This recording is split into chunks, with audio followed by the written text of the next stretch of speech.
Hello guys, welcome back to YouTube channel. और आज के इस वीडियो सेशंस में हम स्टार्ट करने जा रहे हैं एक्टिव वोकैब के फर्दर वीडियो लेक्चर्स के बारे में। देखिए गाइस, जैसे कि आप जानते हैं कि काफ़ी दिन से हम एक्टिव वोकैब्स के बारे में डिस्कस कर रहे हैं, काफ़ी वीडियोस आप लोगों ने देखी हैं।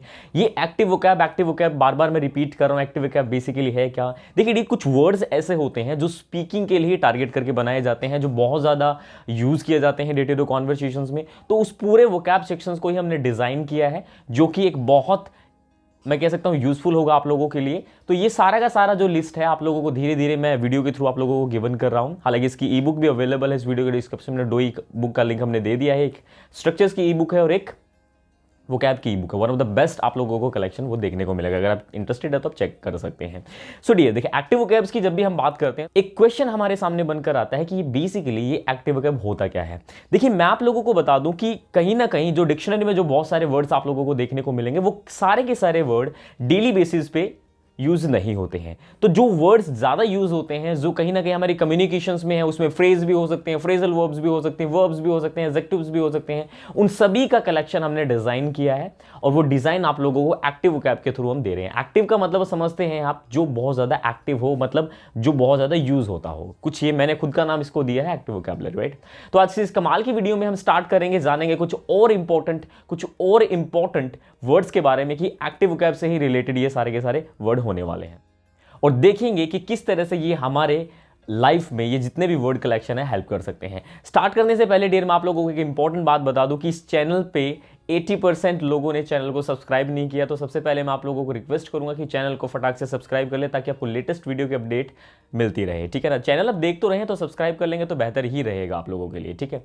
तो चलिए इस कमाल की वीडियो को स्टार्ट करते हैं और देख लेते हैं कि आज के सेशंस में हम क्या क्या डिस्कस करने वाले हैं। सो गाइस, देखिए, आज का जो हमारा पहला वर्ड है क्रॉस एग्जामिनेशंस। देखिए, क्रॉस एग्जामिनेशंस का मतलब होता है बहसबाजी करना।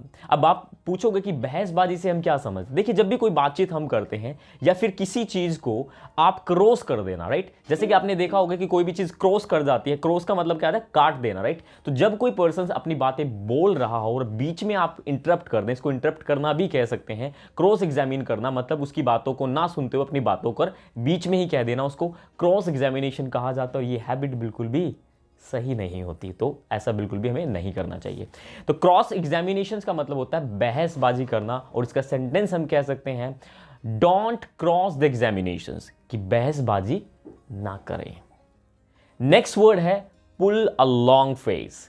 पुल अ लॉन्ग फेस का मतलब होता है मुंह लटका लेना, या फिर मैं कह सकता हूं किसी से नाराज हो जाना, या फिर हम कह सकते हैं यहां पे एक, जैसे कई बार आप लोगों ने देखा होगा कि बच्चों को हम पैसे ना दें तो बच्चे एक अजीब सा ही रिएक्शन दे देते हैं। वो कह देते हैं नहीं नहीं मुझे नहीं चाहिए, मेरे को तो वो चीज़ें चाहिए, नहीं नहीं नहीं। तो ये जो इस तरह की जो आप लोगों को देखने को मिलेगी, ये सारी की सारी जो होती हैं, ये पुल अ लॉन्ग फेस के अंदर होती है। मतलब आप कह सकते हैं कि जब आपको डिजायर चीज़ें ना मिले तो हम पुल अ लॉन्ग फेस हम कर लेते हैं। बचपन में बहुत ज़्यादा कि हमने, जब हमें पैसे नहीं मिलते थे, ठीक है ना, तो वहाँ पर होता है। हालांकि आज के टाइम पे भी कुछ जो बड़े बाबू हैं वो भी ऐसा कर देते हैं अक्सर, ठीक है ना। बड़े बाबू का मतलब आप समझ ही गए हैं। तो वो भी लॉन्ग फेस कर लेते हैं, फिर वो सोचते हैं कि हमें मनाएं, बहुत सारी कंडीशन होती है ना, ठीक है। तो ये जो कहा जाता है मतलब मुंह लटका लेना, ऐसा रिएक्शन देना कि मैं आपसे नाराज हूं, बट अल्टीमेट नाराज नहीं, मतलब एक फीलिंग्स के साथ, जैसे कि हम कह देते हैं ना, तो मैं तुमसे नाराज हूं, समथिंग लाइक दैट, ठीक है ना। तो ये पुल अ लॉन्ग फेस ऐसा कहा जाता है, ठीक है ना। तो जैसे कि मैंने बोला, तो इसका सेंटेंस हो सकता है don't pull a long face. क्या बोला मैंने? Don't pull a long face, मतलब मुंह मत लटकाओ या नाराज मत हो, मैं आपकी बात सुन रहा हूं, ठीक है ना, सुन रहा है ना। तो नेक्स्ट वर्ड है grid up lines. Grid up lines का मतलब होता है यहां पे कमर कसना, मतलब किसी भी चीज के लिए रेडी हो जाना, किसी भी चीज के लिए एक, मैं कह सकता हूं, फुल प्रेपरेशन रखता, उसको कहा जाता है ग्रिड अप लाइंस। और ग्रिड अप लाइंस का मतलब होता है यहां पे कि किसी भी काम को परफॉर्म करने के लिए सारी प्रेपरेशन कर लेना, पूरी तरह से रेडी हो जाना। जैसे कि मैं यहां पे कह सकता हूं कि हमें एग्जाम के लिए कमर कसना होगा, ठीक है ना। तो कैसे बोलेंगे? We need to grid up lines for exam. क्या बोलेंगे? We need to grid up lines for exam. Next word है कंटेस्ट इलेक्शन। कंटेस्ट इलेक्शंस का मतलब होता है चुनाव लड़ना, या फिर मैं कह सकते हैं चुनाव में भागीदारी लेना, उसमें परफॉर्म करना, राइट। तो कंटेस्ट इलेक्शन का मतलब होता है चुनाव लड़ना। जैसे कि आपने देखा पॉलिटिशियन में कोई ना कोई, ये जो चुनाव होते हैं ये आपको पता है कि स्टेट लेवल पे भी होते हैं, डिस्ट्रिक्ट लेवल पे भी होते हैं, विलेजेस में भी होते हैं, तो इसको कंटेस्ट इलेक्शन कहा जाता है, मतलब उसमें पार्टिसिपेट करना, राइट। तो कंटेस्ट इलेक्शन का मतलब होता है चुनाव लड़ना। एग्जाम्पल देख लेते हैं, he is going to contest the elections, कि वो इलेक्शंस में लड़ने जा रहा है, इलेक्शन में खड़ा होने जा रहा है, या इलेक्शन में अपनी भागीदारी देने जा रहा है। तो कंटेस्ट इलेक्शंस का मतलब हो गया चुनाव लड़ना। नेक्स्ट वर्ड है गेट टंग टाइड। ये आप लोगों ने अक्सर सुना होगा कि गेट टंग टाइड मतलब, वैसे कॉमनली हम इसको यूज कर लेते हैं कि अब क्या हुआ, मुंह पे ताला लग गया। मतलब क्या होता है कि किसी को चुप कर देना, किसी की बातों को बंद कर देना, किसी की जो कम्युनिकेशन है, कोई हमें भला बुरा बोलता है या कुछ ऐसे कहने की कोशिश करता है तो हम उसे एक ऐसा खूबसूरत सा शब्द उसको पेश कर देते हैं तो वो वहां पर चुप हो जाता। तो हम क्या कहते हैं बाद में कि अब ताला पड़ गया मुंह पे, बोलो ना कुछ, क्या हुआ अब। तो वहां पर जब हम ऐसे सेंटेंसेस बोलते हैं तो वो गेट टंग टाइड कहा जाता है।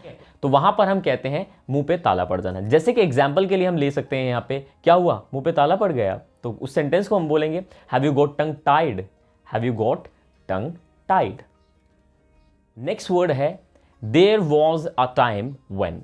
There was a time when, हालांकि ये वर्ड तो नहीं कह सकते बट एक ऐसा फ्रेज है, मैंने इसमें ऐड क्यों किया वो भी मैं रीजन आप लोगों को बता देता हूं।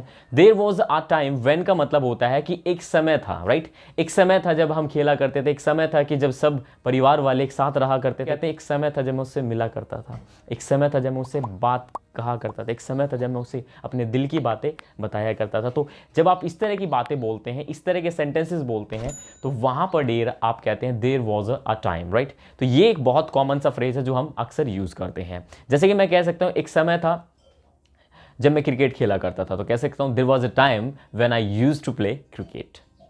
नेक्स्ट है gone are the days when.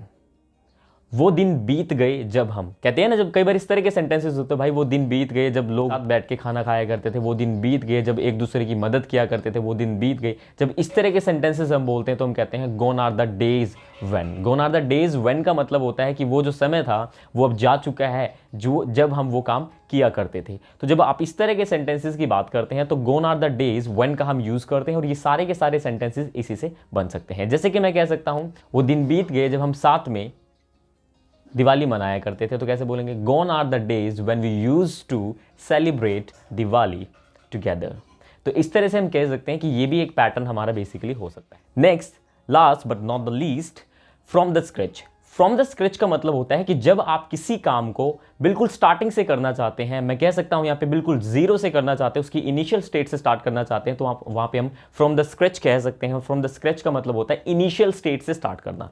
Initial state से स्टार्ट करने का मतलब यहां पर ये हुआ कि वो काम पहले से ना किया गया हो, आप बिल्कुल न्यू उसको परफॉर्म करने वाले, तो वहां पर हम फ्रॉम द स्क्रैच इस वर्ड्स का यूज करते हैं। जैसे कि एग्जाम्पल देख लेते हैं कि क्या एग्जाम्पल हो सकता है। जैसे कि मैंने यहाँ पे बोला we need to start from the scratch, कि हमें बिल्कुल शुरू से, बिल्कुल जीरो से शुरू करने की जरूरत है। जैसे कि हम इंग्लिश सीख रहे हैं तो वो भी हम बिल्कुल जीरो से ही कर रहे हैं, राइट।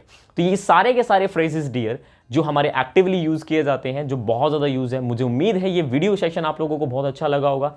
अच्छा लगा तो चैनल को सब्सक्राइब और अपने जो फ्रेंड्स हैं, जो भी आपके, ठीक है ना, जो आपके दिल के करीब रहते हैं, उनके साथ बिल्कुल अब इस वीडियो को शेयर कीजिए, हम भी उनको एंटरटेन कर सकें और कुछ यूनिक सिखा सकें, ठीक है ना। तो आज के लिए डियर इतना ही। इन वर्ड्स को अपनी लाइफ में ऐड कीजिए और ज़्यादा से ज़्यादा इन वर्ड्स को यूज़ करते रहिए।